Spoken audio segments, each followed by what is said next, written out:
All right, so we're doing a mini episode bonus for you all today, and I have two of my daughters here, and we're just going to talk about one thing: sex education.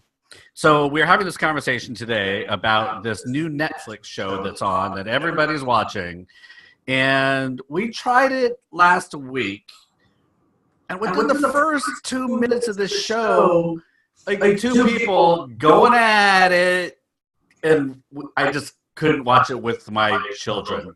But are trying to convince me that I need to watch it. So I decided this is our first mini episode, and we're going to talk about sex education and why I and you parents and everybody should be watching this show. So first off, Abby, if you would quickly introduce yourself, who you are, grade, all that kind of stuff. Okay. My name is Abby. I am in 12th grade. My pronouns are she, her, hers. Anything else? That's good. Okay. I'm Annie. I'm in 10th grade, and my pronouns are she, her, hers. All right. So we've talked, I heard you guys talking about the characters and the situations, but give me, like, why do you think it's such a good show? And either of you can go. Oh, I'm going first. I think it was really nice to see a show that's so,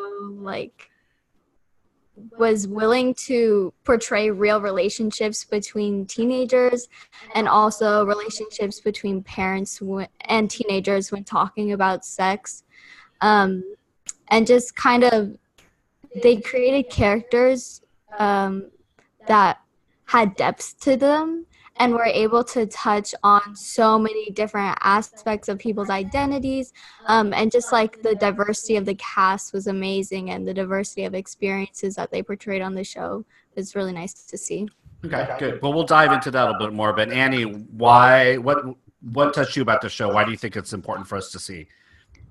I think that it's really important for people to see because for a lot of the reasons that Abby said, I think that it's just like basically what you see when you go to a high school, like just in terms of the people on it and how like it's not like other shows where it's like they have this one identity or this one person and they really like tokenize them and like have that be like the main defining characteristics of them. But in this, it was just like integrated as a part of them like any other. So all right, so fair warning, everybody, we are going to spoiler alert the hell out of this show.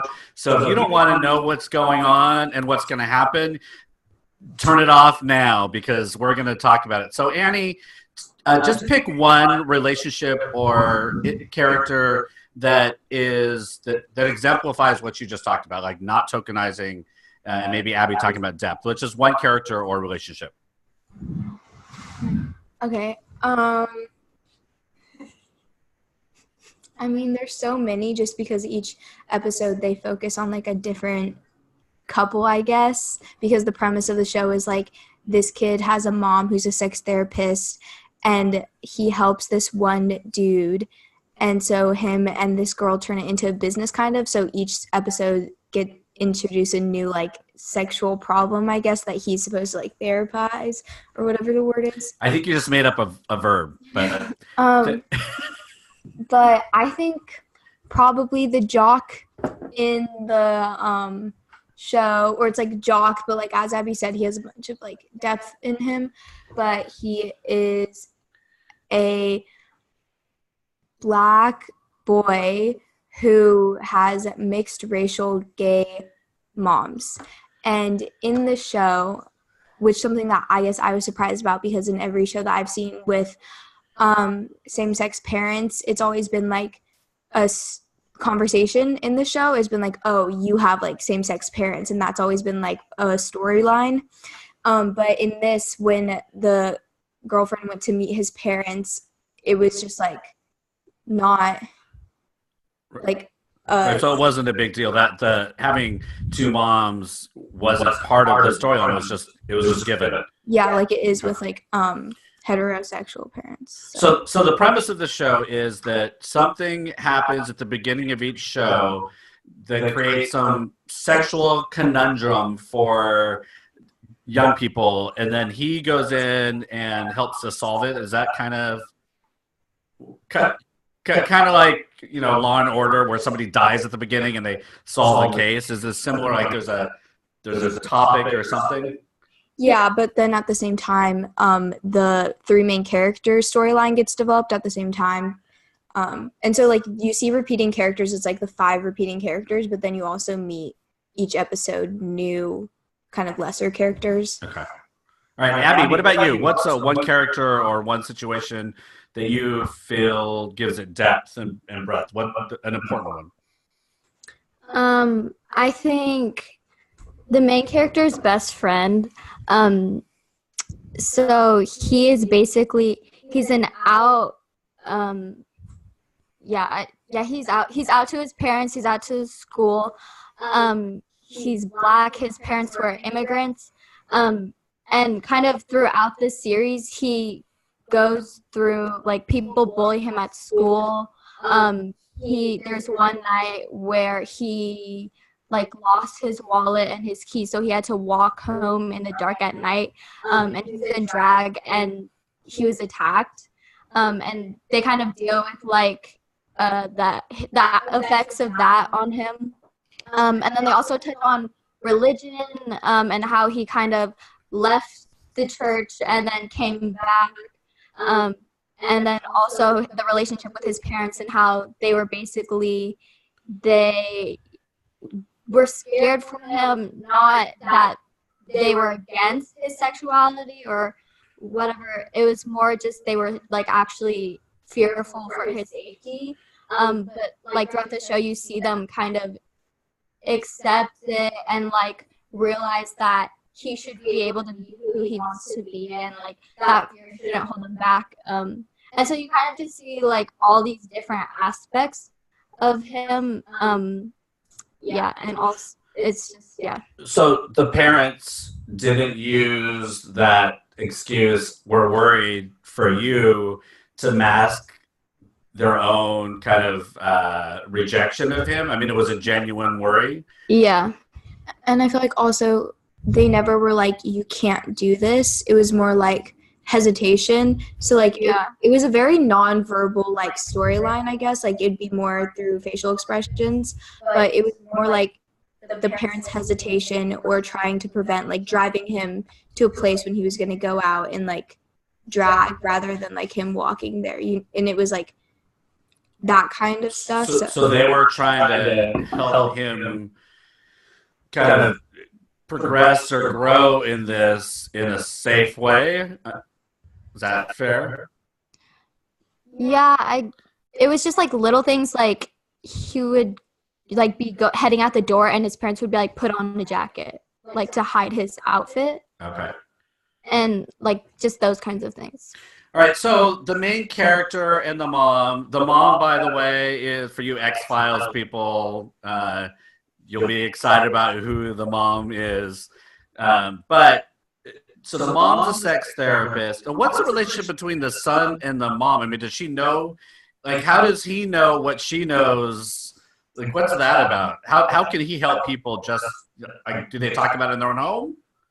Yeah, so I guess kind of the premise is that she's very open talking about sex, and there's this one scene where he has a classmate coming over and he has to, like, hide all the, like, sex objects around the house, and so it's clear that it's, like, been a big part of his life, and like, he seems to know a lot about it, I guess. So so I will tell you, I feel like I'm a pretty open parent, and, like, you can watch what you're going to watch and all that.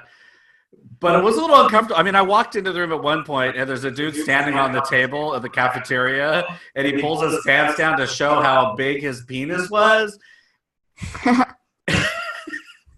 And it's one thing for him to say it and watch all the reactions. But I'm telling you, folks, if you're going to watch this, there are these scenes, and they're not all the time. I just happen to walk in, and you see everything. So just beware. If your windows are open in your living room, people might be walking by and nose gone. So I feel like your mom and I are probably more uncomfortable watching it with you than you are uncomfortable watching it with us. Is that true, or is it uncomfortable for you too? Yeah, I don't care. It's Yeah, not uncomfortable to me.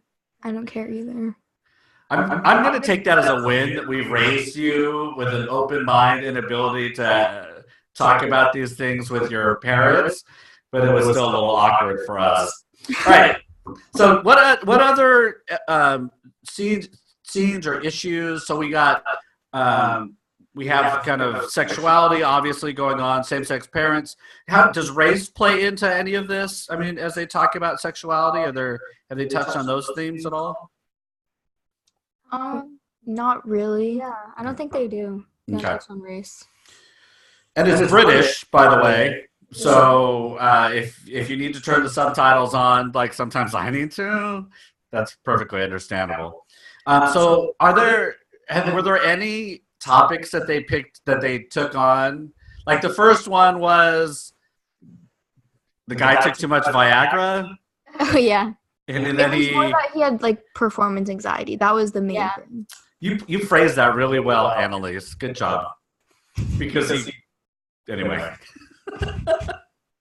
And he helped him. The protagonist helped him perform. Yeah. Okay. What other things do they take on? I'm just going to ask you. What other things do they take on? They take on.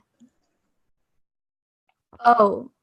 Now who's uncomfortable about talking? They take on a same-sex couple who both came out around the same time, and they're having issues in the bedroom because I don't know, just it's not working exactly, and two women or two men? Two women, and it kind of talks about how. And they were friends before, so they were like, oh, we were such good friends that we might as well date because they both came out at the same time.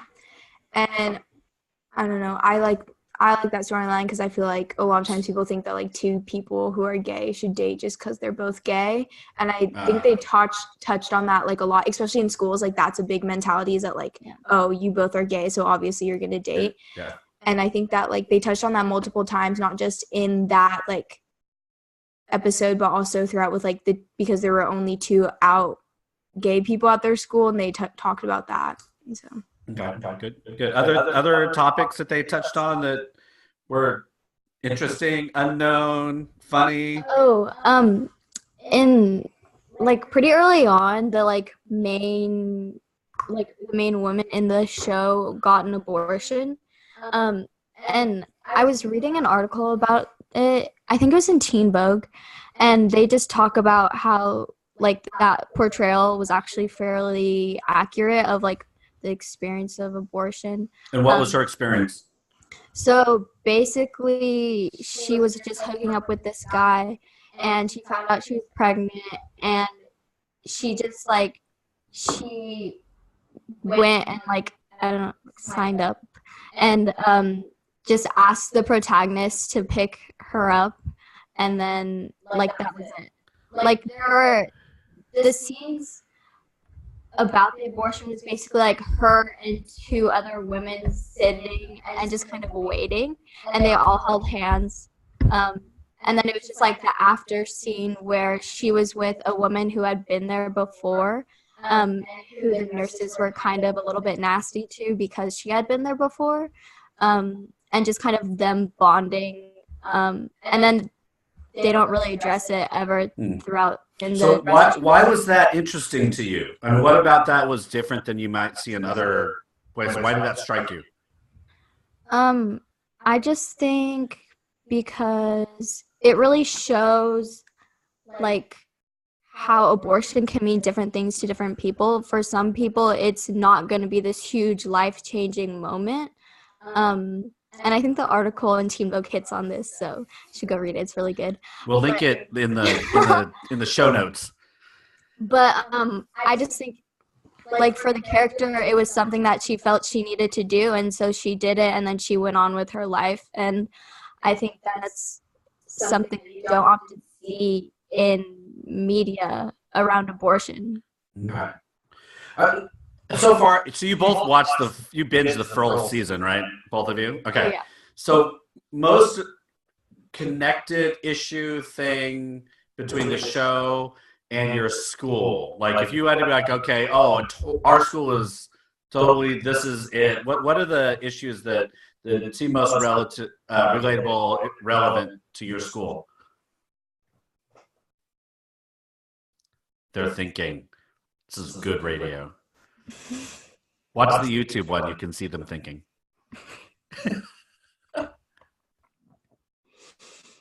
I don't know. I feel like a lot of it can be applicable to like high school in general, and yeah. Like, do you think?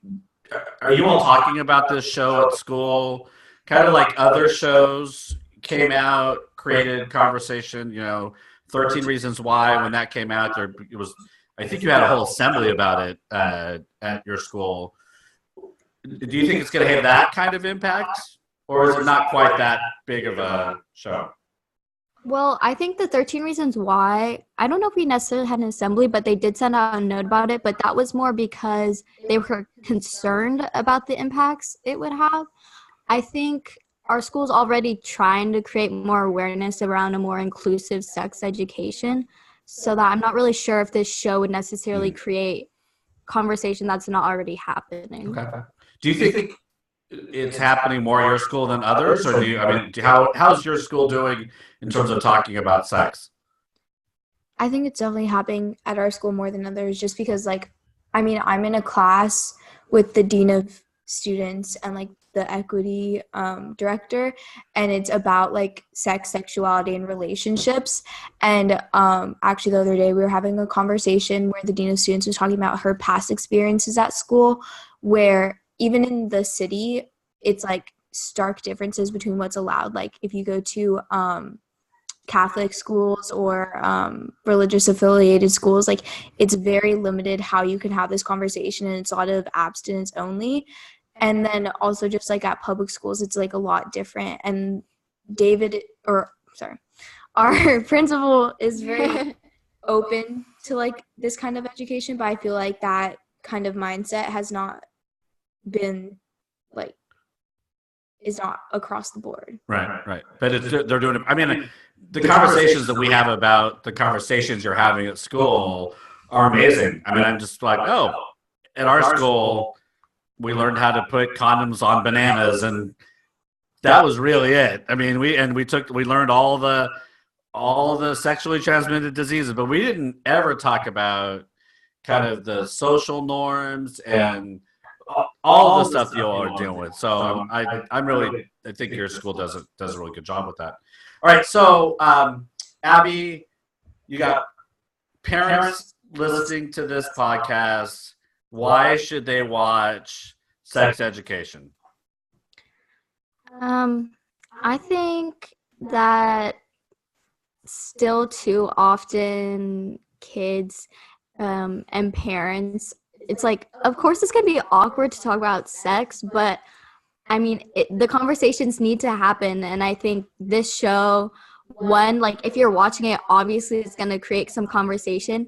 And two, it just shows like all the different ways that you can talk about sex, and how it doesn't have to be this big thing that like you either don't talk about or talk about all the time. Like it's, Right. Many small conversations rather than make it the big deal. Yeah, like there doesn't have to be all this stress put on it. Right. Okay. Like it's important to talk about and it's significant. And that should, like, you should always keep that in mind. But also, I think there's always this, like, stigma about, like, the conversation. Like, it should always be something that you, like, keep in mind, Like, it doesn't, you don't have to, like, talk about it once and then never talk about it again. Because I think a lot of parents would like to do that. I'm just saying, like, kids are not gonna have, like, all their questions at once. Like, they're going to have more questions as, like, they grow up. So it's important to always be open to having these conversations. Right. Good. All right, Annie. All right, so parent says, I've heard about this show, Sex Education. I really want to put my parental guidance controls on so my children don't watch this? Why should I, as a parent, watch this? Okay. Well, Okay. I think that, well, we've actually had a speaker come into our school, and she says that conversations around just like relationships in general and stuff like this, and it doesn't have to necessarily be about like the act of doing sex, but like just like gender and sex and how that's like intertwined and stuff like that should start when you're a kid. And so as a parent, there's obviously like this like gap in generations between what sex is, and it's actually like, I feel like in the show is definitely demonstrated because they had the protagonist go like as a kid, and they had the mom define sex as like between a man and a woman, and like I think that definition has definitely changed for the younger generations. And so I feel like those conversations need to start younger, because in order to have like healthy sex, you need to talk about everything that comes with it, like self journey and like also just like relationships in general. And so I think that parents definitely need to watch it, even though it may be like a little graphic, just to like know how many facets of stuff there is.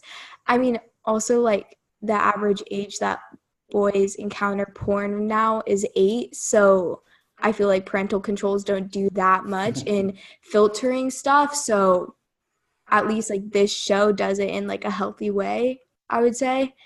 And also just like, yeah. Okay. Yeah, great. Thank you.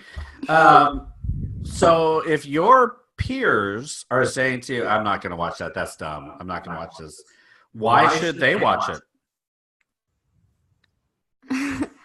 Okay, well, my first response to that would probably be, it's like, honestly, it's a funny show. Like, it made me laugh out loud so many times. And the relationships are just so sweet. And I love the protagonist. The actor is hilarious. And then also just like all the things that we've been talking about. Like, I think it would really draw people to watch if they realize like that they were talking about all these things that you rarely see in like widespread shows, widespread media. Mm-hmm. Annie, what about your sophomore crew? Why should they watch this? I would say, first of all, it's like with British people, so I mean, that's a lot of people watch British shows. I think that it's like a teen show. It's really funny. It has like really nice characters. There's a budding romance between 2 characters, and it's adorable. And like that's the reason why. Right. So just folks, it's not like a serious sex show, right? It's a rom-com. Yeah. And the context It's is like, around, and there's sex ed. drama. It's like drama. It's like coming of age, but romance. Yeah. I the parts I've seen that didn't have a lot of sex in it seemed very like it was a good show. I'm just admitting that it's difficult to watch the full-on sex happening with my children in the room. But it'll be all right. Your mom's worse, so I'll just throw her under the bus. She's in the other room. So how old should you? What's the minimum age you would say before somebody could watch this, Annie? That's a hard one. Maybe 8th grade pushing it, but like probably freshman year. Freshman year. Like okay. 14. Abby? Honestly, I think it depends on the maturity of the person. I know some people in my grade who like I would not want to watch it with them because I know they would just be so immature about it. They'd act like their dad. It just depends on how mature you are, I think. How much what? Like how mature you are. Oh, how mature you are. I think also like it's definitely because I think a lot of times people like act very immature when things like that come on for like other people, like they don't actually like feel that way. So I feel like this is definitely a show you should watch by yourself. Just because like so that you can fully take it in, I guess. Like when you watch it with other you're people. You're not trying to have people gauge your reaction to stuff. Just watch it on your own. Yeah, I'm thinking, so as the parents in the room, I think high school is a good safe. Now, keep in mind, parents, it's pretty graphic. So if you have a young person that really isn't prepared to deal with these kind of issues. I mean, so girls, just what are the things they deal with? Like if we're telling people to go watch this show, they were telling me about a scene. Well, one, they're teaching people how to give blowjobs. Yeah. So that's such a funny scene. Yeah, it's not really like educational. It's like funny. It's with bananas. It's ridiculous. well, but yes, I will watch it and I will gauge the funniness. But like, are there other things that they're taking on? Like, we just need to give people a little bit of warning if they're gonna like, all right, my freshman's gonna watch this. Yeah, almost every episode starts with some kind of like sex thing. All right. Depending on what it is. It's not usually that bad. Like the first one is definitely the worst. Okay. But I think they did that just to be like, you know what, this is what you're getting into. Yeah. But there's definitely like masturbation scenes. Oh, there's a bunch of masturbation. They're pretty, I would say they're kind of graphic. Oh my God. There's a lot of erections. Yeah.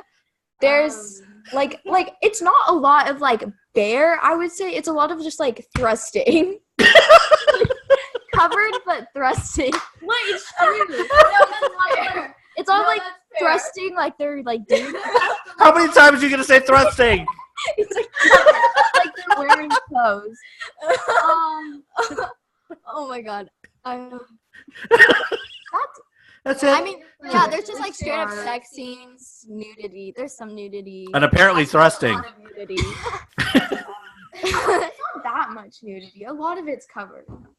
Uh, I mean, I guess there's like probably at least. So those of you that are thinking about watching this show, you get the sense that there's a lot going on in this show. So I'm going to watch it. I probably am not going to watch with my kids, but I'll watch it on my own, soak it in, kind of get the vibe, you know, all that. So would encourage you to take a look at it.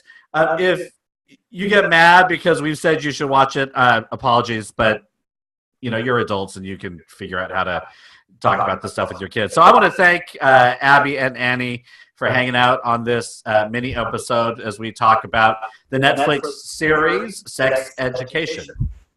And Abby's going to read our outro. Thank you for listening to the RCP Family Podcast. Be sure to follow us on Twitter and Instagram at RCP Family and on Facebook at RCP Family Podcast. Also, please subscribe, rate, review, and share the show whenever you listen to podcasts.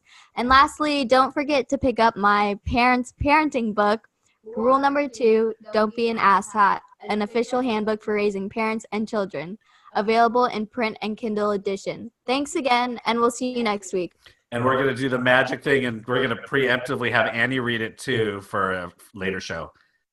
Thank you for listening to the RCP Family Broadcast. Be sure to follow us on Twitter and Instagram at RCP Family and on Facebook at RCP Family Podcast.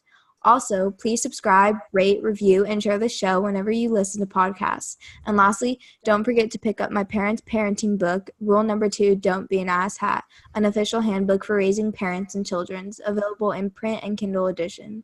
Thanks again, and we'll see you next week. All right, we'll raise a cup to you. Thanks for joining. Annie, you're going to raise your cup. Annie. Oh, there you go. All right, there you go. All right, thanks for joining us. Bye.